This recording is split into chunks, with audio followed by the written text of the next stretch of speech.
আসসালামু আলাইকুম। কবি জাকির আবু জাফর ভাইয়ের একটি কবিতা প্রতীক্ষার মতো সুন্দর। মূলত তোমাকেই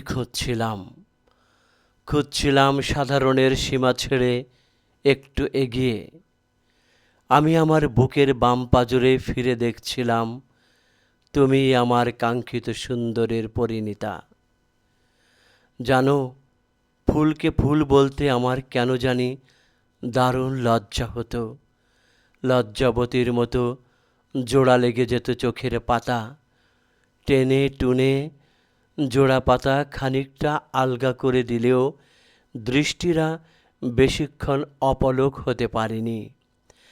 এখন কি করে তোমার মতো ফুলের দিকে অপলক হয়েছি, ভাবতেও অবাক লাগে বৈকি।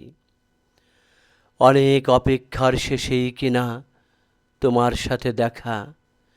আমি আমাকে জিজ্ঞেস করেছিলাম, এই অপেক্ষার শেষ কতদূর? তুমি কোনো এক শেষ বিকেলে প্রণয়ের গোলাপ হাতে অপেক্ষার সীমানা টেনে বলেছিলে, এটাই আপনার প্রতীক্ষার শেষ স্টেশন। থামুন, এই মোহনায় আপনার প্রেমের নোঙর ফেলুন।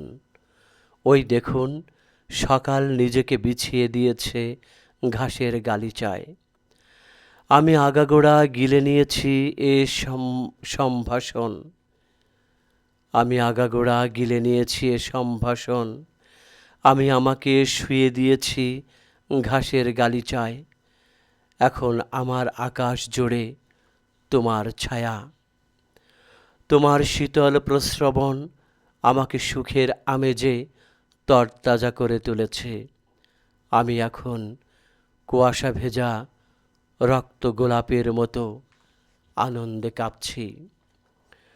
তুমি অন্য সকালের মতো হাঁটো, তুমি অন্য সকলের মতো হাঁটো, হাসো, বলে যাও। অথচ শেষ পর্যন্ত তুমি তোমার মতোই অনেকের মধ্যে অন্যতম, ঠিক আমার প্রতীক্ষার মতো সুন্দর।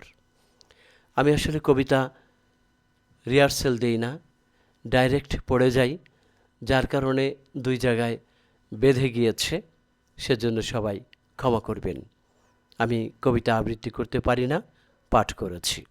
অনেক ধন্যবাদ, খুব সুন্দর, ভালো লেগেছে। প্রতীক্ষার মতো সুন্দর কবিতাটি। জাকির আবু জাফর ভাই, আপনাকে সালাম।